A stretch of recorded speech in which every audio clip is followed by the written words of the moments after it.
مساء الجمال على كل عشاق النادي الاهلي في كل مكان. اهلا وسهلا بحضراتكم في حلقه جديده من حلقات مشجع التالتة. زي ما انتم متعودين حلقتنا مليئه باهم الاخبار والتفاصيل المهمه جدا اللي بتخص النادي الاهلي. بس في الاول كده وقبل ما نبدا حلقتنا يا ريت ما تنساش تعمل لايك على حلقه النهارده فضلا وليس امرا. وحابب اقول لك انك انت تقدر تتابع كل اخبار النادي الاهلي اليوميه من خلال قناتنا. انزل دلوقتي اعمل اشتراك في القناه وفعل زرار الجرس عشان تتابع معانا كل جديد عن اخبار الاهلي. مش هطول عليكم اكتر من كده، تعالوا بينا نبدا حلقتنا باول اخبار الاهلي. اليو ديانج يتمسك بالرحيل عن الاهلي لخوض تجربته الاحترافيه في الملاعب الاوروبيه بعدما تلقى عده عروض مؤخرا من الدوري الاسباني والالماني من اجل الحصول على خدماته. ومصدر يؤكد بان اليو ديانج اصبح يميل بشكل كبير بالرحيل عن الاهلي ويفاضل الانضمام الى الدوري الاسباني بعدما توفر له عرض من احد الانديه الاسبانيه الذي ترغب بالحصول على خدماته خلال فتره الانتقالات الحاليه. ويؤكد بان رحيل اليو ديانج عن الاهلي قد يكون في نهايه الموسم الحالي بعدما تمسك يستر بشكل كبير باستمراره مع الفريق وعدم التفريط في خدماته في الوقت الحالي في حال رفضه التجديد مع الاهلي. وسيكون هناك جلسه اخيره وحاسمه الساعات القادمه من جانب الكابتن وليد صلاح الدين والاستاذ ياسين منصور نائب رئيس الاهلي لمحاوله اقناع اليو ديانج بالتجديد والاستمرار مع الفريق، خاصه وان يسترب المدير الفني مازال متمسك باستمرار اليو ديانج مع الاهلي ويطالب مسؤول النادي بضروره بذل اقصى ما لديهم من اجل تجديد عقده مع الاهلي خلال المرحله القادمه.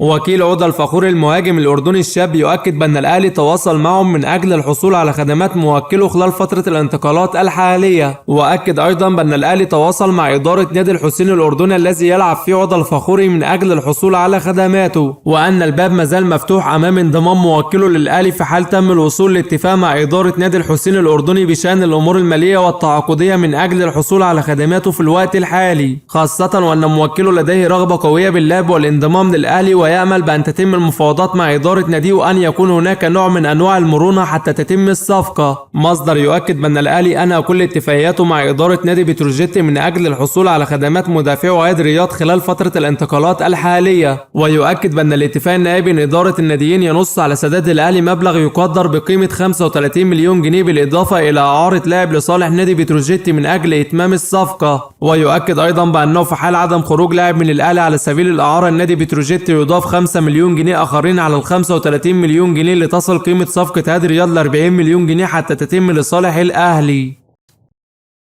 الأهلي يدخل في مفاوضات قوية مع نادي الفريسبيك الألماني من أجل الحصول على خدمات المهاجم الفلسطيني محمد محمود خلال فترة الانتقالات الحالية. ومصدر يؤكد بأن الأهلي تقدم بعرض رسمي لإدارة النادي الألماني عن طريق كابتن سيد عبد الحفيظ من أجل الحصول على خدماته، وذلك بعدما وافق محمد محمود المهاجم الفلسطيني على اللعب والانضمام للأهلي خلال المرحلة القادمة بعدما تم عقد جلسة من جانب الكابتن سيد عبد الحفيظ مع اللاعب من أجل إقناعه باللعب والانضمام للأهلي. ويؤكد بأن المهاجم الفلسطيني أبدى ترحيبه الكبير باللعب والانضمام للأهلي وترك الأمر للكابتن سيد عبد الحفيظ بإنهاء كل الأمور مع إدارة النادي الألماني من أجل الحصول على خدماته في الوقت الحالي. ومحاولات مكثفة من جانب الكابتن سيد عبد الحفيظ من أجل إنهاء كل الأمور المالية والتعاقدية مع إدارة النادي الألماني لحسم الصفقة خلال الأيام القادمة بعدما أنال اللاعب إعجاب يسترب ورحب بانضمامه للأهلي، خاصة وأن المهاجم الفلسطيني سيتم قيده في الأهلي تحت السن أو مهاجم محلي بشكل عادي ولم يتسبب في أي أزمات بشأن عدد الأجانب المتواجد حاليا بقائمة الفريق.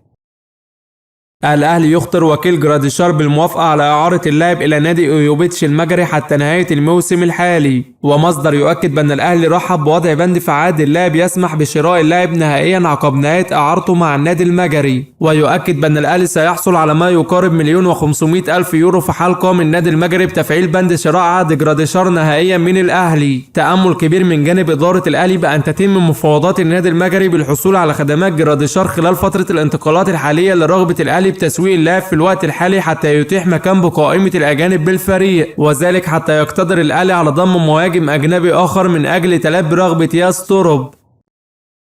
حسام حسن مدرب منتخبنا الوطني يؤكد عن فخره الكبير بأداء لاعبي منتخبنا في بطولة كأس الأمم الإفريقية. ويؤكد بأن الجميع بذل أقصى جهد في البطولة من أجل إسعاد الجماهير وكنا نأمل بأن نحظ بالتتويج باللقب، لكن كرة القدم مكسب وخسارة والتوفيق غاب عنا في مباراة نصف النهائي أمام السنغال. وفيما يخص مواجهة نيجيريا يؤكد بأن المنتخب النيجيري كان مرشح بالفوز باللقب مثلنا، فالمنتخب النيجيري يضم لاعبين كبار ولديهم إمكانيات وقدرات عالية، لكن كنا الأقرب في تحقيق الفوز في لقاء نيجيريا، ولكن لم يحالفنا التوفيق في اللقاء. ويشكر جميع اللاعبين على مجهودهم طوال البطولة، فكلهم ظهروا بمستوى مميز وأدوا أداء رجولي داخل الملعب، وكل مباراة لها ظروف خاصة وطرق لعب معينة تتماشى مع إمكانيات المنافس. وعانينا من الغيابات أمام نيجيريا بسبب الإصابات والإيقاف، فغاب عنا محمد حمدي وياسر إبراهيم وأحمد فتوح للإصابة، وغاب مروان عطية وصلاح محسن للإيقاف. ويرى بأنه اكتسب أكتر من لاعب في المنتخب خلال مشاركتهم في بطولة كأس الأمم الإفريقية. فالبطولة الحالية شهدت مشاركة 11 لاعب جديد لأول مرة مع المنتخب، واللاعبين المصريين مميزين، وفي حال توفر لهم فرص الاحتراف سيزدادوا قوة أكتر. وفيما يخص ضربات الترجيح أمام نيجيريا فيؤكد بأنها تعتمد على التوفيق وهو ما حدث في اللقاء، ويؤكد بأنه يحترم كل المنتخبات واحترم كل الجماهير، وفي نهاية البطولة نحن أهل مع كل المنتخبات والبلد المضيفة. فبطولة الأمم الحالية شهدت مستويات كبيرة من كل المنتخبات، والتنظيم في المغرب أكتر من رائع.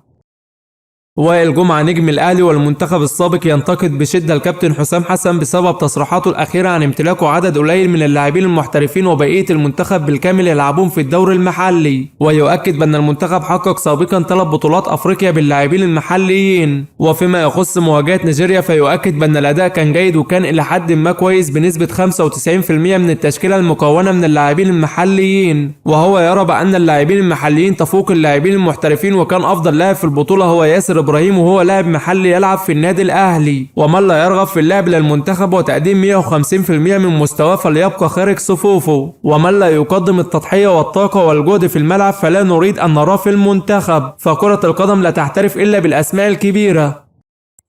اليو ديانج يؤكد لمسؤول الاهلي رغبته القويه بالرحيل عن الاهلي في الوقت الحالي بعدما توفر له عرض جيد من احد الانديه الاسبانيه من اجل الحصول على خدماته، ويطالب مسؤول الاهلي بالموافقه على رحيله للدوري الاسباني والحصول على نصف مليون دولار مقابل التخلي عن المده المتبقيه في عقده من اجل الرحيل، وذلك لمخاوف اللاعب الكبيره من عدم تكرار هذا الفرصه مجددا، في حال رفض مسؤول الاهلي رحيله في الوقت الحالي. خالد صبحي مدافع المصري البورسعيدي يعود بقوة على دائرة الترشحات داخل الأهلي من أجل الحصول على خدماته خلال الفترة القادمة بعدما تألق بشكل كبير مع المنتخب أمام منتخب نيجيريا في بطولة كأس الأمم، وذلك لقدرة اللاعب على اللعب في أكثر من مركز، ورؤية البعض داخل النادي بأنه سيكون إفادة كبيرة للأهلي خلال الفترة القادمة. الكابتن سيد عبد الحفيظ عضو مجلس إدارة الأهلي يحضر مباراة من أحد مباريات دوري الدرجة الثانية في هولندا من أجل متابعة المهاجم الكونغولي كيفن مونزيالو من أجل الحكم على مستواه قبل اتخاذ النادي خطوات حاسمة لضمه، وذلك بعدما أنال اللاعب إشادات قوية من جانب ياستروب المدير الفني للأهلي لكونه أفضل أحد المرشحين على طاولة الأهلي لتدعيم خط الهجوم خلال فترة الانتقالات الحالية. الأهلي ينفي مجددا فكرة الدخول في مفاوضات مع نادي كولومبوس كور الأمريكي من أجل الحصول على خدمات وسام، ومصدر داخل الأهلي يؤكد بأن كل ما تم تداوله مؤخرا عن وجود نية لدى النادي بالدخول في مفاوضات مع وسام أبو علي للبحث عن إمكانية استعارته أو الحصول على خدماته نهائيا مجددا لا أساس له من الصحة، وأن ما تم تداوله في الساعات الماضية عن هذا الأمر لا أساس له من الصحة وعبارة عن اجتهادات صحفية، وهذا الأمر غير مقترح إطلاقا داخل النادي. وبكده يا صديقي نكون وصلنا لنهاية حلقة النهاردة اللي بتمنى تنال إعجابكم. في نهاية حلقتنا ما تنساش تعمل لايك واشترك في القناة لو ما انتش مشترك عشان تتابع معنا كل جديد عن أخبار الأهلي.